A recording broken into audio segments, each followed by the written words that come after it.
Hello everyone. तो आज के इस वीडियो में हम लोग जो यहाँ पे डीजल मैकेनिक्स ट्रेड थ्योरी का आपका सिलेबस जो वो डिस्कस करने वाले हैं। तो इसके पहले वीडियो में मैंने आपका वर्कशॉप कैलकुलेशन एंड साइंस का आपका फर्स्ट ईयर और सेकंड ईयर दोनों के लिए अलग अलग जो सिलेबस जो वो डिस्कस कर दिया था। यदि आपने नहीं देखा तो हमारे चैनल पर वो वीडियो मिल जाएगा, आप लोग देख लीजिएगा, जो कि सभी ट्रेड के लिए कॉमन है। ठीक है, अब बात कर लेंगे आज इस वीडियो में डीजल मैकेनिक्स ट्रेड के बारे में, क्योंकि आप लोगों ने बहुत ज़्यादा कॉमेंट जो आया था कि डीजल मैकेनिक्स का सर जो थ्योरी आपका थ्योरी का जो सिलेबस है वो डिस्कस कर दीजिए। तो जैसा कि आप लोग जानते होंगे, इस बार जो आपका ITI का CBT एग्जाम यानी ऑनलाइन जो कंप्यूटर बेस्ड एग्जाम है वो आपका निम्मी नहीं कराएगी, NSEIT कराने वाली है। ठीक है, तो पर यहाँ पे सिलेबस जो आपका चेंज नहीं हुआ है, जो पहले के सिलेबस थे वही सिलेबस अभी भी है। लेकिन बहुत सारे ऐसे स्टूडेंट हैं जिनको पहले का भी सिलेबस पता नहीं है, तो इस वजह से मैं ये सिलेबस आपके बता रहा हूँ। ठीक है, तो जो अभी आपका पहले से बुक में आप लोग देखे होंगे सिलेबस है, वही सिलेबस है अभी भी। तो सिलेबस में कोई भी चेंज नहीं हुआ है, इसलिए क्वेश्चन जो थे, जो पहले के क्वेश्चन पूछे जाते थे, वही सारे क्वेश्चन इस बार भी आपके एग्जाम में देखने के लिए आपको मिलेगा। ठीक है, तो ये चीज़ आप मत सोचिएगा कि दूसरा एजेंसी एग्जाम कराएगी तो वो जो है अलग चीज़ पूछेगा, ऐसा नहीं है। जो सिलेबस था पहले वही सिलेबस है और वही क्वेश्चन फिर से आएगा। तो यहाँ पे क्वेश्चन का अलग अलग हो सकता है, थोड़ा स्टैंडर्ड अलग हो जाए, पर उसी टाइप के क्वेश्चंस यहाँ पे देखने के लिए आपको मिलेगा। ठीक है, तो चलिए अब बात कर लेते हैं यहाँ पे डीजल मैकेनिक्स सिलेबस के बारे में। तो सबसे पहले देखिए, यहाँ पे सिलेबस को दो पार्ट में डिवाइड किया गया है। ठीक है, तो पहला जो सिलेबस का आपका पार्ट रहता है, जो आप लोग फर्स्ट में स्टार्टिंग में पढ़ते हैं 6 मंथ का, और उसके बाद जो 6 मंथ, क्योंकि डीजल मैकेनिक्स आपका 1 ईयर का होता है, जिसमें 6 मंथ और प्लस 6 मंथ दो सेमेस्टर वाइज आप लोग यदि देखिएगा तो टोटल एक साल का हो जाएगा। ठीक है, तो पहला जो 6 मंथ होता है आप लोग बेसिक पढ़ते हैं, जो कि सभी ट्रेड के लिए कॉमन रहता है, चाहे आप फिटर में हो, डीजल में हो या इलेक्ट्रीशियन हो, कोई भी ट्रेड हो, सभी के लिए कॉमन रहता है। जो आपका क्या है, तो यहाँ पे देख सकते हैं पहला चैप्टर जो आपका रहता है, फर्स्ट मॉड्यूल या फर्स्ट चैप्टर जो आपका क्या है, सेफ्टी वर्कशॉप प्रैक्टिस है ना। तो सेफ्टी से रिलेटेड आप लोग चीज़ें पढ़ते हैं इसमें। फर्स्ट चैप्टर जो आपका रहता है, जो कि सभी ट्रेड को पढ़ना पड़ता है, ऐसा नहीं कि सिर्फ डीजल वालों को। तो ये चीज़ जो होता है कॉमन होता है, आपका डीजल हो, इलेक्ट्रीशियन, फिटर, सभी के लिए कॉमन रहता है सेफ्टी। ठीक है ना, तो पहला चैप्टर आपको ये पढ़ना है, और इसमें क्या क्या पढ़ना है डिटेल से आप देखना चाहते हैं तो यहाँ पे सारा चीज़ डिटेल से यहाँ पे दिया गया है। ठीक है, तो ये सारी चीज़ आप पढ़ लीजिएगा। इसका जो PDF है वो मैं टेलीग्राम ग्रुप पे शेयर कर दूंगा, वहाँ से आप लोग डाउनलोड करके इसको अच्छे तरह से देख सकते हैं। तो चलिए पहला जो मैं यहाँ पे सिर्फ आपको हेडिंग जो चैप्टर है हमारा वो बता देता हूँ। तो पहला सेफ्टी है, वर्कशॉप प्रैक्टिस है।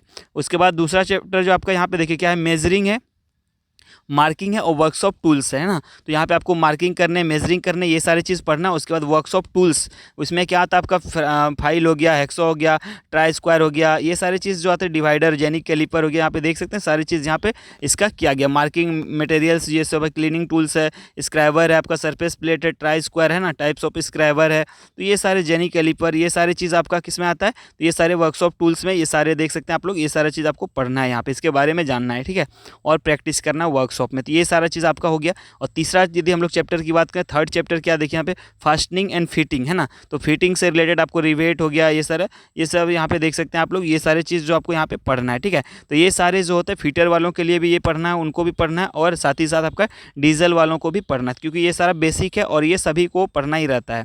तो ये सारी चीज़ आपका। और यदि आप आगे चल के रेलवे का एग्जाम दीजिएगा तो उसमें ऐसा नहीं कि सिर्फ डीजल वालों को डीजल का ही क्वेश्चन पूछता है, उसका ये सारा टॉपिक भी रहेगा, जो कि सभी ट्रेड के लिए कॉमन रहता है। यदि आप फिटर भी लिए हैं तो कुछ ऐसा पोर्शन रहता है जो फिटर वालों को भी रहेगा, डीजल में भी रहेगा, इलेक्ट्रिशियन में भी रहेगा, है ना। सभी को सबका थोड़ा थोड़ा पढ़ना रहता है। उसके बाद जो सेकेंड सेमेस्टर आपका स्टार्ट होता है, यानी लास्ट का जो 6 मंथ बचता है, उसमें उनको सिर्फ अपना सब्जेक्ट का यानी अपना ट्रेड का पढ़ना रहता है। ठीक है, तो ये सारा चीज़ सभी के लिए है। उसके बाद हम लोग नेक्स्ट यदि टॉपिक देखें यहाँ पे, तो जो चौथा जो हमारा होगा वो क्या होगा आपका, यहाँ पे देख सकते हैं इलेक्ट्रिसिटी है ना। बेसिक इलेक्ट्रिसिटी यहाँ पे रहेगा आपका, इलेक्ट्रिकल से रिलेटेड और इलेक्ट्रॉनिक्स से रिलेटेड कुछ ये सारी चीज़ें भी आपको पढ़ना। ओम्स लॉ वगैरह हो गया, मल्टीमीटर, फ्यूज़ हो गया, कलर कोड वगैरह, ये सारी चीज़ आपको भी थोड़ा बहुत जो यहाँ पे पढ़ना है रहेगा। ठीक है, और ये सारी चीज़ से क्वेश्चंस जो आपके रेलवे के ALP का जो असिस्टेंट लोको पायलट जो रेलवे ड्राइवर होता है, उसके एग्जाम में ये सारे क्वेश्चंस भी आता है आपका। तो आपको लगेगा कि ये तो मेरा सब्जेक्ट का है नहीं, ये तो इलेक्ट्रिकल का है, लेकिन सभी को यहाँ पे थोड़ा थोड़ा करके सारे ट्रेड का नॉलेज होना चाहिए, इस वजह से ये सारा सिलेबस में दिया रहता है। ठीक है,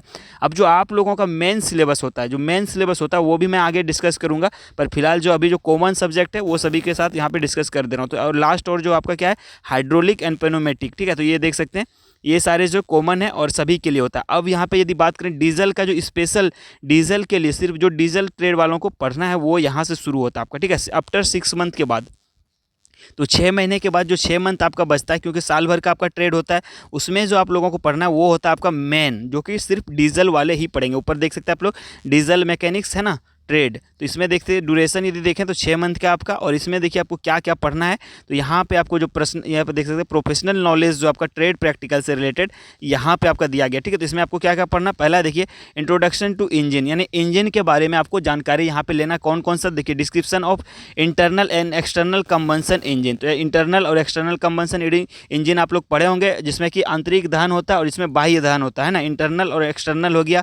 उसके बाद क्लासिफिकेशन ऑफ आईसी इंजन आपको पढ़ना है, इंटरनल कंबंशन इंजन का क्लासिफिकेशन पढ़ना है, प्रिंसिपल पढ़ना है, वर्किंग पढ़ना है, ऑफ 2 और 4 स्ट्रोक डीजल इंजन के बारे में आपको पढ़ना है, 2 स्ट्रोक और 4 स्ट्रोक डीजल इंजन के बारे में पढ़ना है, ठीक है। उसके बाद आपको कंपेरिजन पढ़ना है, यहाँ पे एसआई इंजन और सीआई इंजन के बीच में दोनों में क्या डिफरेंस है, ये सारा चीज़ आपको पढ़ना है। उसके बाद यहाँ पे देख सकते हैं स्पार्क इग्निशन इंजन के बारे में पढ़ना, उसका प्रिंसिपल डिफरेंस पढ़ना आपको, 2 stroke 4 stroke main part of IC engine, ये सारी चीज़ यहाँ पे देख सकते हैं ना। तो ये डिटेल से आप लोग इसको पढ़ लीजिएगा। इसका पीडीएफ जो टेलीग्राम ग्रुप पे मैं शेयर कर दूंगा, वहाँ से आप लोग इसको डिटेल में पढ़ सकते हैं। तो पहला आपका चैप्टर क्या हो गया, आपका इंट्रोडक्शन टू इंजन, जिसमें एसआई इंजन और आपका सीआई इंजन के बारे में पढ़ना है, 2 स्ट्रोक 4 स्ट्रोक, ये सारी चीज़ आपको यहाँ पे पढ़ने हैं, ठीक है। अब दूसरा यदि टॉपिक की बात करें, देखिए दूसरा क्या आपका डीजल इंजन का कंपोनेंट। अब पहले तो हम लोगों ने इंट्रोडक्शन पढ़ लिया पहला चैप्टर में, क्या होता है इंजन और कितने तरह का इंजन होता है, कितना डिफरेंट टाइप्स ऑफ इंजन, ये सारी चीज़ हमने पढ़ लिया। अब क्या करना है, दूसरा चैप्टर क्या आपका कंपोनेंट के बारे में, इंजन में कौन कौन सा चीज़ पार्ट्स रहते हैं, वो सारी चीज़ के बारे में यहाँ पे पढ़ना है, ठीक है। तो डिस्क्रिप्शन एंड देख सकते हैं constructional feature of cylinder head हो गया आपका, ठीक है, सिलेंड्रिकल हेड हो गया, डिज़ाइन इसका पढ़ना, टाइप्स ऑफ यहाँ पे कंबंशन चैम्बर के बारे में पढ़ना है आपको, यहाँ पे इनटेक और एग्जॉस्ट वाल्व के बारे में, ये सारी चीज़, गैस स्टॉक हो गया, यहाँ पे हेड गैस टेक हो गया, ये सारी चीज़ वाल्व हो गया।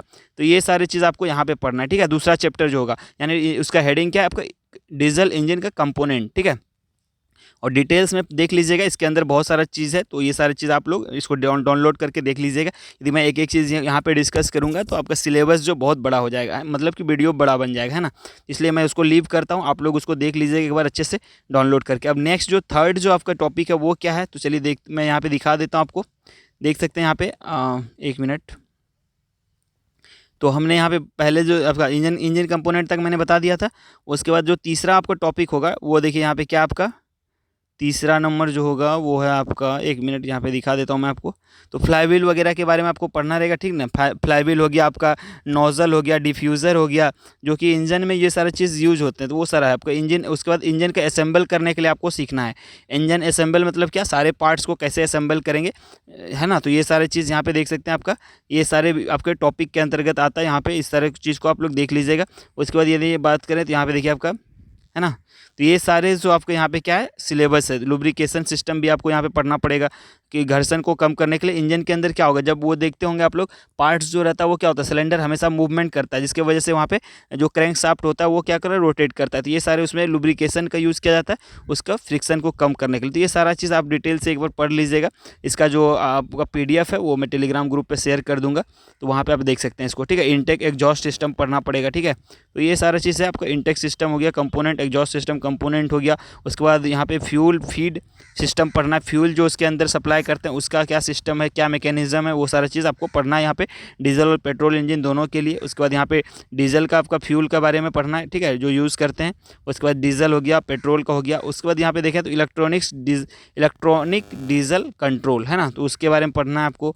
उसके बाद मरीन, यहाँ पे देख सकते हैं मरीन और स्टेशनरी इंजन टाइप, ये सारा चीज़ आपको यहाँ पे पढ़ना है, ठीक है। तो ये सारे जो आपका यहाँ पे सिलेबस है डीजल वालों के लिए, तो एक बार आप लोग इसको डाउनलोड करके अच्छी तरह से देख लीजिएगा और इस हिसाब से आप अपने बुक से जो स्टडी कीजिएगा, ताकि आपका जो क्वेश्चन है एग्जाम में वो छूटेगा नहीं। तो इसका जो PDF है वो मैं टेलीग्राम ग्रुप पे शेयर कर दूंगा, और यदि इसका आपको डिटेल में PDF के साथ साथ उसका जो मतलब थ्योरी पार्ट्स है वो भी आपको स्टडी करना है, तो उसका भी PDF मैं टेलीग्राम ग्रुप पर शेयर कर दूँगा, वहाँ से आप लोग इसको डाउनलोड कर लीजिएगा और एक बार अच्छी तरह से देख लीजिएगा, ठीक है।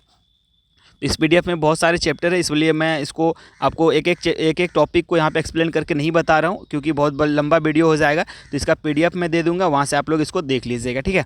तो चलिए बस आज की वीडियो में इतना ही। यदि आप लोग चाहते हैं कि डीजल मैकेनिक्स का भी क्लास लिया जाए तो कमेंट करके बताइएगा, तो आपका जो मल्टीपल चॉइस क्वेश्चन है वो मैं आपको डीजल मैकेनिक्स का करा दूँगा, और थोड़ा बहुत हुआ तो थ्योरी का भी मैं पार्ट डिस्कस कर दूँगा। 2 स्ट्रोक 4 स्ट्रोक क्या होता है, इंटरनल कंबंशन एक्सटर्नल कंबंशन क्या होता है, ठीक है, SI इंजन CI इंजन क्या होता है, तो ये सारी चीज़ मैं थोड़ा थोड़ा आपको एक्सप्लेन कर दूँगा, समझा दूँगा, ठीक है। तो चलिए मिलते हैं नेक्स्ट अपडेट में।